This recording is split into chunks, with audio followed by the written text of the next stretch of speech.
Telangana journalist KVR గారి విషయంలో ఏంటి దేశద్రోహం కేసు ఏంటి, ఈ అంశానికి సంబంధించి ఏపీ తెలంగాణ అన్న ఒక వివక్ష తెర మీదకి రావడము, ఆయన చేసిన వ్యాఖ్యలకు సంబంధించి నిజంగానే దేశద్రోహం కేసు పెట్టి ఆయన కోసం 2 నెలలు కాపు కాచి ఎప్పుడొస్తారో చూసి అండర్ గ్రౌండ్ లో ఆయన దాక్కొని యాంటిసిపేటరీ బెయిల్ కు అసలు అవకాశం లేకుండా ఇలా చాలా రకాల స్టోరీలు వింటున్నాం. ఇక్కడ మీరు కేవీఆర్ ఫ్యామిలీతో క్లోజ్ అసోసియేట్ అయి ఉన్నారు కాబట్టి కేవీఆర్ గారికి సంబంధించి అసలు ఏం చెప్తారు? ఒక విషయం అండి, KVR case is entirely different then Ravan. ఎందుకంటే కేవీఆర్ ఈజ్ అ జర్నలిస్ట్. తాను he was a topper, journalism చేశాడు, he was a very topper. దాని గురించి కూడా పెద్ద ఎత్తున చర్చ జరిగింది. చాలా నాలెడ్జబుల్ పర్సన్ తను. ఓకే, ఒకటి. But he's a sentimental person. Okay, KVR దాంట్లో ఇష్యూ ఏం జరిగింది అన్నటువంటి విషయం తెలుసు. ఆ వర్డ్ ని నేను మళ్ళీ రిపీట్ చేయను. కానీ కేవీఆర్ ఎఫ్ఐఆర్ లో ఒక సెక్షన్ 152 ఆఫ్ బిఎన్ఎస్ యాడ్ అయింది. సింపుల్ గా చెప్తాను ఆ సెక్షన్ గురించి, దేశద్రోహం కేసు ఇందాక మీరు అన్నది, అంటే సింపుల్ లాంగ్వేజ్ లో అది. సో ఆ కేసు ఎప్పుడైతే ఆ సెక్షన్ యాడ్ అవుతుందో, యాడ్ అయినప్పుడు పోలీసులు మ్యాండేట్ గా తనను అరెస్ట్ చేయాలి. ఎందుకు చేయాలి అంటే అందులో ఈవెన్ లైఫ్ ఇంప్రిజన్మెంట్ కూడా పడొచ్చు, అవకాశాలు ఉన్నాయి, పడొచ్చు. సో తనని అరెస్ట్ చేయడం అనేది పోలీసుల బాధ్యత ఒకటి. రెండవది, పోలీసులు తెలంగాణకి వచ్చారు ఏప్రిల్ నెలలో, మీకు గుర్తుంటే. అవును, ఫస్ట్ కేసు మార్చే కదా సార్. అది ఫస్ట్ కేసు తీసుకెళ్లారు, అది వేరే కేసు. తీసుకెళ్తే నన్ను కొట్టానన్నారు, అది మార్చిలో కదా, మార్చ్ అది అయిపోయింది. దాని తర్వాత ఈ సెకండ్ ఇది వచ్చింది.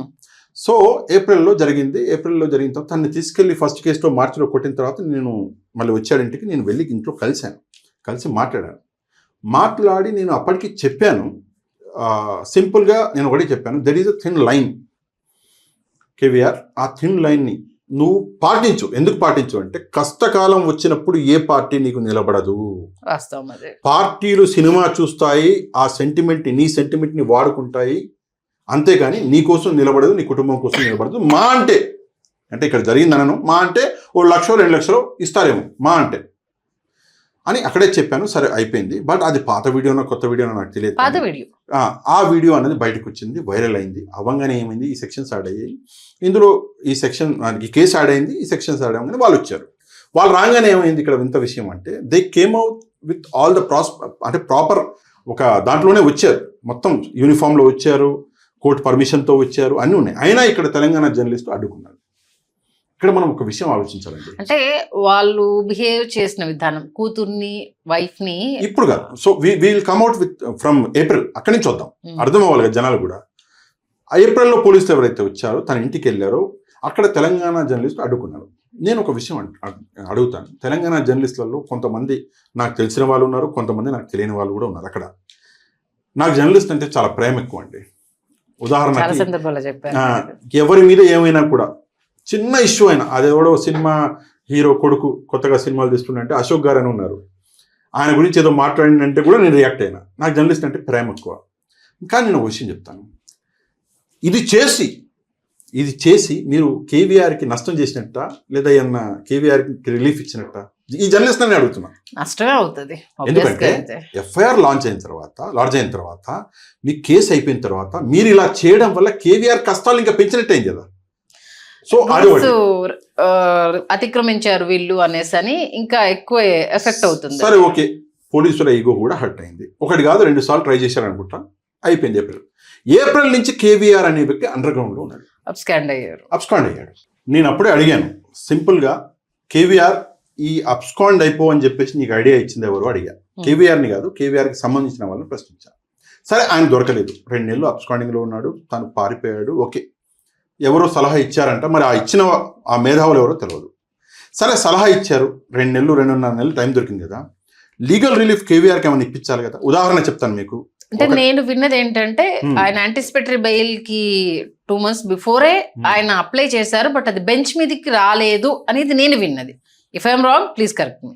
యాంటిసిపేటరీ బెయిల్ కి అప్లై చేశారంటే హైకోర్టులో చేసి ఉంటారు కదా, హైకోర్టులో బెంచ్ మీదకి రాకపోవడం ఏంటి madam? Is it a joke? విన్నాను నేను అది. హైకోర్టు అన్నది ఎవరి కోసం పనిచేసేటటువంటి సంస్థ కాదు కదా, బెంచ్ మీదకి రాకపోవడం ఏంటి? ఒకటి. రెండోది, నిజం అని అనుకుందాం, అంటే వీళ్ళు ఎడ్డి మాటలు నిజం అనుకుంటాం, సారీ టు సే దట్ అనుకుందాం, అయినా కూడా కనీసం బెంచ్ మీదకి ఒక కేసు తీసుకొచ్చేటటువంటి కెపాసిటీ కూడా మీకు లేదా? ఓకే, ఇది పాయింట్. అంటే అది అంతా మీరు అదా అంటే పార్టీలో ఉన్న అడ్వకేట్సే కదా, మీరందరూ ఎక్స్పీరియన్స్ అడ్వకేట్సే కదా, అది కూడా చేయలేకపోయారా మీరు? అది చేయలేని వారికి కేవీఆర్కి మీరు న్యాయం చేస్తారు. ఓకే, ఒకటి. రెండవది ఇక్కడ ఇంకోటి ఉంది ఏంటంటే, సరే యాంటిసిపేటరీ బెయిల్ రాలేదు, బెంచ్ ఏమొచ్చిందాను, మీరు అట్లీస్ట్ క్వాష్ పిటిషన్ ఒకటి వేసారా, ఈ ఎఫ్ఐఆర్ కరెక్ట్ కాదండి, మేము ఇది అన్నాము, తను ఇది అనుకున్నారు, ఇది క్వాష్ చేయండి అని పిటిషన్ ఏమైనా వేసారా? సరే పిటిషన్ కూడా వేయలేదు అనుకున్నాం, తనని తీసుకెళ్లి సరెండర్ చేసి, సార్ సరెండర్ చేస్తున్నాము, మంచోడు, భారతదేశంలో ఉన్న ఒక మంచి నాగరికుడు, తాను సరెండర్ అయ్యాడు సార్, తనకి బెయిల్ ఇవ్వండి అన్నారా? లేదు. ఏమీ అనకుండా నువ్వు పారిపో, మేము చూసుకుంటామని మర్చిపోయారు వీళ్ళు. యాక్చువల్గా జరిగింది అది, మీకు అర్థం కావట్లా, మర్చిపోయారు వీళ్ళు. రేపా చూద్దాం, పని ఉంది మాకు, మర్చిపోయారు.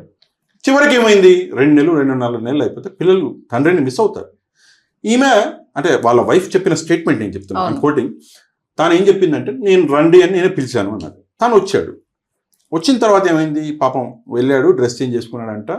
బయటకు వచ్చి తనది ఏంటంటే 3rd ఫ్లోర్లో పెంట్ హౌస్లో ఉంటాడు. చిన్న ఇల్లు అండి, చిన్న ఒక రూము, ఒక చిన్న హాలు, చిన్న కిచెన్. పెంట్ హౌస్లో బయట ఓపెన్ ఉంటుంది కదా, బయటకు వచ్చి కూర్చున్నాడు.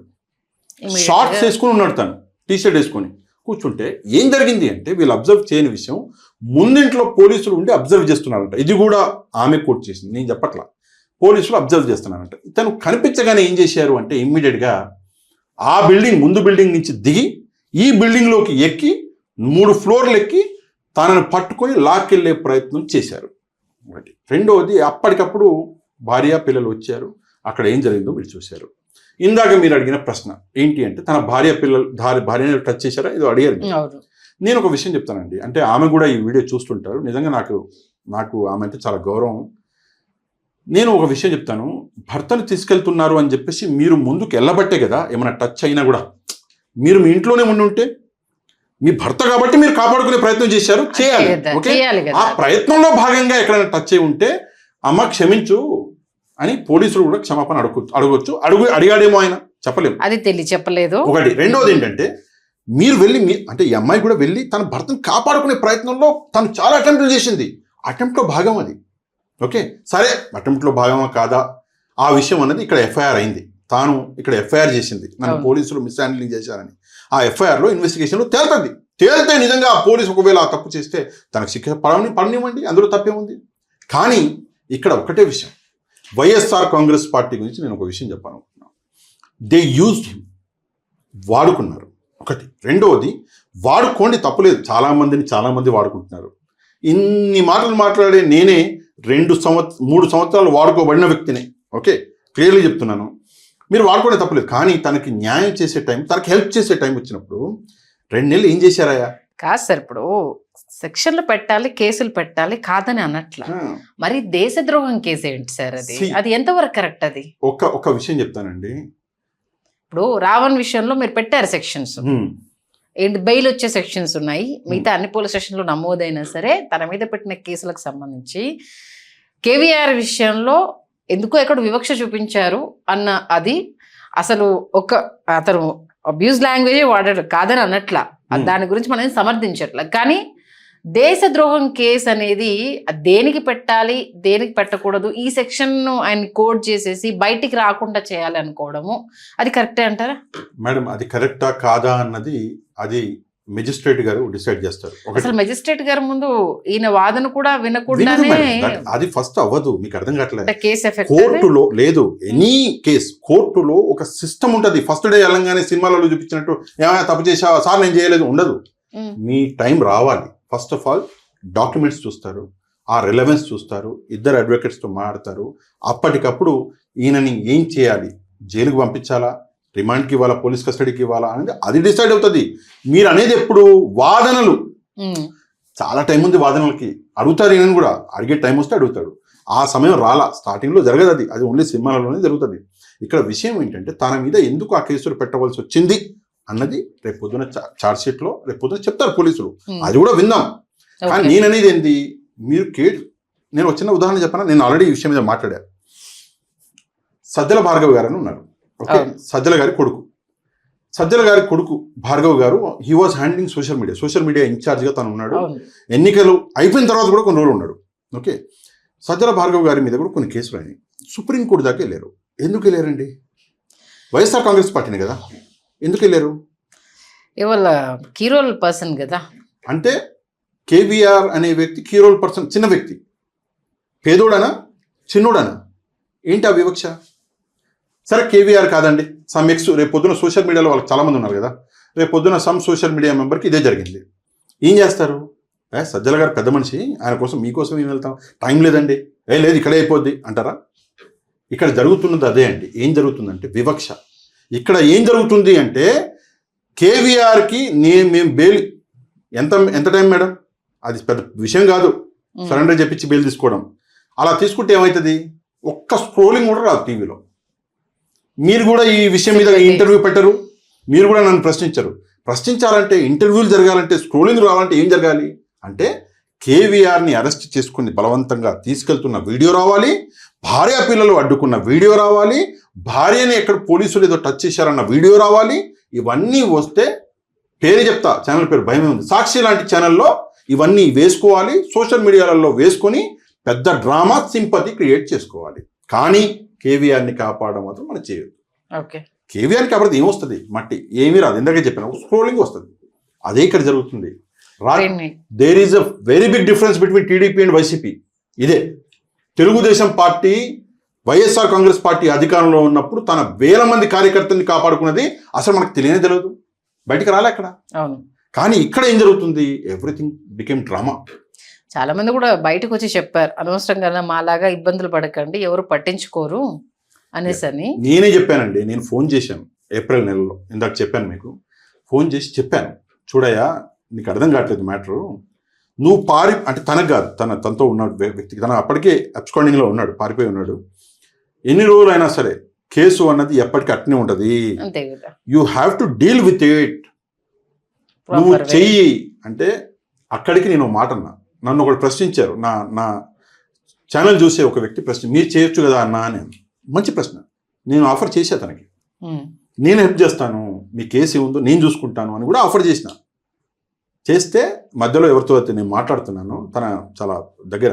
సో ఆయన లేదు ఆల్రెడీ చూస్తున్నారు అన్నారు. ఆల్రెడీ చూస్తున్నారు, చేస్తున్నారు. ఏం చూశారు? 14 రోజులు రిమాండా, ఇదే చూశారు. సరే, ఈ 14 రోజులలో ఏం జరిగింది? ఈ రామంద్ వచ్చింది కాబట్టి అంత హైలైట్ అవ్వట్లా, ఇది కూడా హైలైట్ అయింది నో డౌట్. కానీ తెలంగాణలో మీరు అనుకుంటున్నారు, తెలంగాణలో ఇప్పుడు అదొక పెద్ద ఇష్యూ అయిపోయింది. ఏంటి, చంద్రబాబు నాయుడు గారు పంపించారు అరెస్ట్ చేయడానికి అంటూ, పాసం యాదగిరి లాంటి వాళ్ళు అడగడము, పృథ్వీ గారు తెర మీద రావడము, మా రాష్ట్రంలో మీ హుకుం ఏంది, మా జర్నలిస్టులను మీరు పట్టుకొని వెళ్ళడం ఏంటి అనేసి ఒకటి ఇక్కడ సంతోషించాలా, లేకపోతే ఒక అంశానికి సంబంధించి వీళ్ళంతా సపోర్ట్ చేస్తారని బాధపడ తెలియదు అర్థం. ఎందుకంటే జర్నలిస్టులు అంతా వచ్చేసి ఎట్లా అరెస్ట్ చేస్తావు అని ఆయన కొన్ని అడ్డు నిలబడ్డము అనేది, అంటే ఒక కొంత సపోర్ట్ ఇక్కడైతే వచ్చిందని హ్యాపీ అనిపించింది. ఒక విషయం మేడం ఏంటంటే, నేను ఆ సపోర్ట్ చూసి మీరు ఆనందపడ్డారా పడలేదా? నాకు మీరైతే ఆనందపడ్డారు. నేను ఒక విషయం అడుగుతాను, జగన్మోహన్ రెడ్డి గారి హయాంలో తెలంగాణ జర్నలిస్టులు ఎవరిని అరెస్ట్ చేయలేదా? అంటే ఈ మధ్యలో వీడియో వచ్చింది, నేను ఆ పేర్లోకి వెళ్ళాను. తెలంగాణ జర్నలిస్ట్ని ఎవరిని తీసుకెళ్ళి కొట్టలేదా? కొట్టారు కదా, మీరు చూశారు కదా. మరి ఆ సమయంలో జగన్మోహన్ రెడ్డి గారు ఎందుకు పంపించారు? అంటే ఇప్పుడు చంద్రబాబు నాయుడు గారు పంపిస్తే అప్పుడు జగన్మోహన్ రెడ్డి గారు పంపించినట్టేగా, అప్పుడు ఆయన ముఖ్యమంత్రిగా. మరి ఈ రోజు మాట్లాడుతున్న జర్నలిస్టులు, నేను మళ్ళీ చెప్తున్నా, నాకు చాలా ఇష్టం వాళ్ళంటే, ప్రేమ. వాళ్ళని ప్రశ్నిస్తున్నా, ఏం చేస్తున్నారు మీరు? ఆ రోజు ఎందుకు ప్రశ్నించలేదు, ఈ రోజు ఎందుకు ప్రశ్నిస్తున్నారు? ఒకటి. రెండవది, నేను ఒక తప్పు చేశాను. ఉదాహరణకి, వద్దులేండి, నేను చెప్తే బాగుంటుంది, నేను తప్పు చేశానని. బీహార్ నుంచి ఒక దొంగ వచ్చాడు, ఓకే, దొంగతనం తీసుకుని మళ్ళీ బీహార్కి వెళ్ళిపోయాడు. మేము బీహారీ వాళ్ళం, మిమ్మల్ని ఎట్లా దొంగ అంటే కంపేర్ చేయట్లేదు, అట్లా ఆ మాట కూడా నేను అనట్లేదు, జస్ట్ ఉదాహరణకు చెప్తున్నా. ఎవరైతే తప్పు చేసినప్పుడు కేవీఆర్ తప్పు చేశాడా లేదా అన్నది మళ్ళీ నేను కన్ఫర్మ్ చేయను, అది కోర్టు చేస్తుంది. కానీ when he has FIR, large FIR ఉన్నప్పుడు మీరు ఏం చేయాలి? సరే, ఒక తెలంగాణ జర్నలిస్ట్ని కూడా నేను ఒక చిన్న ప్రశ్న, మీరు నిలబడ్డారు, నిజంగా నిలబడితే ఎలా నిలబడాలి? మీరు అందరూ కలిసి తనని తీసుకెళ్ళి కోర్టులో సరెండర్ చేపించి తనకు న్యాయం చేయాలిగా. మీరేం చేశారు అంటే ఆ సరెండర్ని పక్కన పెట్టేసి ఈరోజు ఉన్న సిచ్యువేషన్లో ఒక రకంగా చూడాలంటే జర్నలిస్టులు కూడా వాళ్ళ వల్ల కూడా ఈ సిచ్యువేషన్లో ఉన్నాడు తను. ఎలా వాళ్ళు కాపాడారు ఆ రోజు. నిజంగా ఏం చేయాలి? ఆ రోజు తీసుకెళ్ళవయ్యా, ఈ ఎఫ్ఐఆర్ ఏంది, కోర్టు ఆర్డర్ ఉందా? ఉంది. ట్రాన్స్లేట్ ఉందా? ఉంది. సరే, ఓకే, మేము వస్తాం సరూనగర్ పోలీస్ స్టేషన్, అక్కడ తీసుకెళ్తాం. ఏ కార్లో తీసుకెళ్తున్నారు? ఈ కార్లో. మేము కూడా వస్తాం, రేపు పొద్దున వస్తాం. కోర్టులో ఎప్పుడు సబ్మిట్ చేస్తారు? ఈ టైంలో. మేము కూడా వస్తాం. తీసుకెళ్ళి న్యాయంగా అప్పుడు చేసి ఉంటే, ప్రాసెస్ ఫాలో అయి ఉంటే ఈ రోజు ఈ పరిస్థితులు రాకపోగా. ఒక రకంగా వాళ్ళు కూడా బాధ్యులేగా. ఓకే. ఏమైపోయిందంటే అండి ఇష్యూ, వైఎస్ఆర్ కాంగ్రెస్ పార్టీ ఈ ఇష్యూని సెంటిమెంట్గా వాడుకుంటుంది. ఓకే, మనం కూడా వాడుకుంటాంగా యాజ్ ఎ జర్నలిస్ట్గా. సార్ తెలంగాణ అయినా ఆంధ్రప్రదేశ్ అయినా ఓకే, వీడియోలు చేస్తున్నాం, వైరల్ అయిపోతున్నాయి, మీడియా ముందుకు వస్తున్నాం, మనం మైక్లో మాట్లాడుతున్నాము, ఏది పడితే అది మాట్లాడిస్తున్నాము. చంద్రబాబు నాయుడు గారు, ఎందుకంటే పెద్దోళ్ళతో మాట్లాడితే మనం కూడా పెద్దోళ్ళం అయిపోతున్నాం వాళ్ళ గురించి మాట్లాడితే. ఆ పరిస్థితులు ఉన్నాయి. అరే your a journalist, this not your job, మానేసి ఏదో పార్టీ జాయిన్ అయిపోద్ది కదా. ప్రస్తుతం ఉన్న పరిస్థితులు ఒకప్పట్లా లేవు. ఇప్పుడు ఇమీడియట్ యాక్షన్ తీసుకోవడానికి వాళ్ళు రెడీ అవుతున్నారు, దాన్ని ఉపయోగించుకునే వాళ్ళు రెడీ అవుతున్నారు. చూద్దాం, మీరు అన్నట్టు రెండు అంశాలు రేపటికి ఎటువైపు టర్న్ అవుతాయి. బట్ కేవీఆర్ విషయంలో అన్యాయం జరగొద్దు, ఎందుకంటే ఒక సామాన్యుడు కాబట్టి విషయంలో జరగద్దు, రావణ్ విషయంలో జరగద్దు. అంటే రావణ్ విషయంలో మీరు అన్నట్టు జడా శ్రవణ్ గారి సపోర్ట్, తనకు బ్యాక్ ఎండ్ లో సపోర్ట్ ఇచ్చేవాళ్ళు వీళ్ళంతా ఉన్నారు. కేవీఆర్కి వచ్చేసరికి మీరు చెప్పినట్టు చాలా చిన్న ఫ్యామిలీ తంది, తను నమ్ముకుని ఒక కుటుంబం ఉండింది ఇక్కడ. అతనేంటి దేనికైనా నేను తెగించానని రావని చెప్పాడు. కేవీఆర్ అలా కాదు కాబట్టి దానికి సంబంధించి ఏపీ గవర్నమెంట్ కూడా కొంత తగ్గి ఒకసారి ఛాన్స్ ఇచ్చేసి లేకపోతే ఏంటి అనేది ఒకసారి మాట్లాడుకొని ఆ అంశాన్ని క్లోజ్ చేస్తే బాగుంటుందని కోరుకుందాం. మంచి విశ్లేషణ నుంచి ధన్యవాదాలు పాషా గారు.